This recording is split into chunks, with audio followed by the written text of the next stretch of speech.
Assalamualaikum warahmatullahi wabarakatuh. Kali ini kita akan belajar produk kreatif dan kewirausahaan untuk kelas 12 di semester 1 dan 2 bersama saya Saiful Hikmat. Saya akan memberikan rangkuman materi yang akan kita pelajari di semester 1 dan semester 2. Di semester 1 kita akan belajar tentang produksi massal, perakitan produk barang dan jasa, pengujian produk. Dan di semester 2 kita akan belajar tentang pemasaran produk, perkembangan usaha, dan standar laporan keuangan. Di bab 1 ada produksi massal. Rangkumannya, produksi massal yaitu pembuatan barang dalam jumlah besar-besaran, biasanya dengan mesin, baik yang berupa ulangan produk lama maupun produk yang coraknya telah diberi variasi, misalnya dalam hal warna dan perlengkapannya. Nah, proses produksi juga dikenal sebagai aliran produksi atau produksi terus-menerus, yaitu sistem produksi dalam jumlah besar dari produk yang standar, terutama pada lini perakitan. Produksi massal pertama kali dilakukan oleh pabrik senjata di Venezia.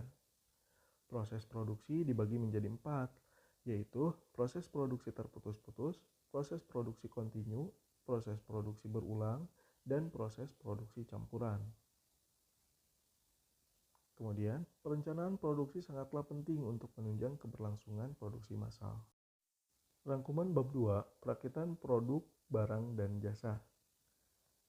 Nah, perakitan adalah suatu penyusunan dan penyatuan beberapa bagian komponen menjadi suatu alat atau mesin yang mempunyai fungsi tertentu. Dalam metode assembly line, pergerakan pekerja diminimalisir sedikit mungkin. Komponen-komponen yang akan dipasang biasanya diletakkan di atas konveyor dan berjalan sesuai urutan proses pembuatan produk tersebut. Kerugian yang ada pada kegiatan perakitan produksi, terutama produksi massal, bahwa pekerja merasa terasing dan jenuh karena harus melakukan pekerjaan yang sama setiap hari. Dalam sehari, pekerja dapat melakukan kegiatan yang sama sebanyak ratusan kali untuk memasang komponen pada bagian yang sama. Permasalahan lainnya yang timbul adalah sempitnya ruang gerak pekerja karena tata letak yang buruk tanpa memperhatikan faktor ergonomi. Jenis perakitan dibagi menjadi 2, yaitu perakitan manual dan perakitan otomatis. Terdapat 3 metode dalam kegiatan perakitan. Metode-metode tersebut yaitu metode cascade, metode keseimbangan, dan metode bongkar pasang. Line balancing adalah suatu analisis yang mencoba melakukan suatu perhitungan keseimbangan hasil produksi dengan membagi beban antar proses secara berimbang, sehingga tidak ada proses yang ideal akibat terlalu lama menunggu keluarnya produk dari proses yang sebelumnya. Di bab 3, kita akan membahas tentang pengujian produk. Pengujian produk dilakukan karena produsen ingin mengetahui nilai dan daya guna barang tersebut sebelum dilempar ke pasaran. Pengujian produk bisa dilakukan oleh perusahaan atau pemerintah. Penerapan ISO bagian dari pengujian produk.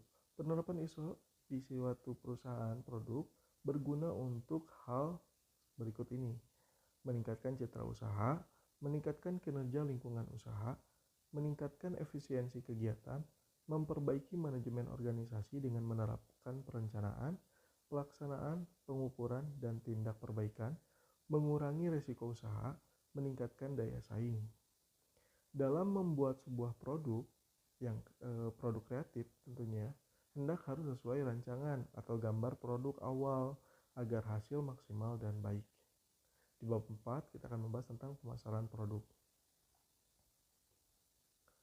Segmentasi pasar adalah kegiatan mengidentifikasi dan menganalisis para pembeli di pasar produk, perihal perbedaannya antara pembeli di pasar. Syarat segmentasi pasar adalah harus bisa diukur, harus bisa dilaksanakan, harus bisa dicapai, harus cukup luas. Strategi pemasaran adalah kegiatan berupa perencanaan pemasaran, pengarahan sumber daya, serta interaksi dengan pasar, pesaing, konsumen, demi tercapainya kesuksesan usaha.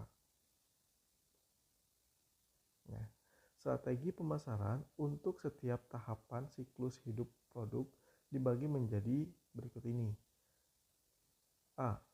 Strategi pemasaran tahap pengenalan. strategi peluncuran cepat, strategi peluncuran lambat, strategi penetrasi cepat, strategi penetrasi lambat. B. Strategi pemasaran dalam pertumbuhan, pertumbuhan cepat, pertumbuhan lambat. Strategi pemasaran tahap kedewasaan di bagian C. Strategi bertahan, strategi menyerang. Strategi pemasaran tahap penurunan di bagian D. Bab 5. Perkembangan usaha.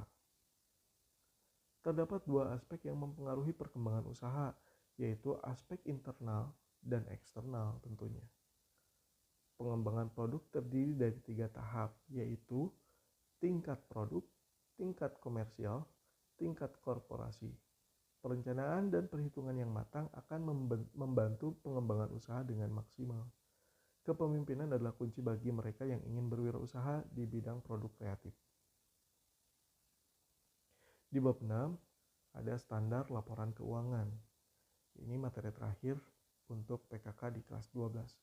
Laporan keuangan adalah salah satu bagian dari proses controlling dan monitoring usaha. Laporan keuangan bertujuan untuk meneliti kesehatan keuangan usaha. Laporan keuangan harus memenuhi kriteria berikut ini.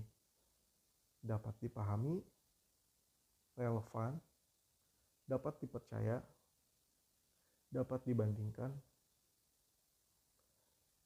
Terdapat 5 jenis laporan keuangan, yaitu yang pertama neraca, kedua laporan laba rugi, ketiga laporan pertumbuhan ekuitas, keempat laporan arus kas, dan catatan atas laporan keuangan. Aspek-aspek berikut perlu diperhatikan di dalam membuat analisis laporan keuangan. Apa saja? Yang pertama, likuiditas, profitabilitas, solvabilitas, dan rasio rentabilitas. Sekian pembahasan rangkuman materi, nanti kita akan bahas lebih dalam di video selanjutnya. Terima kasih.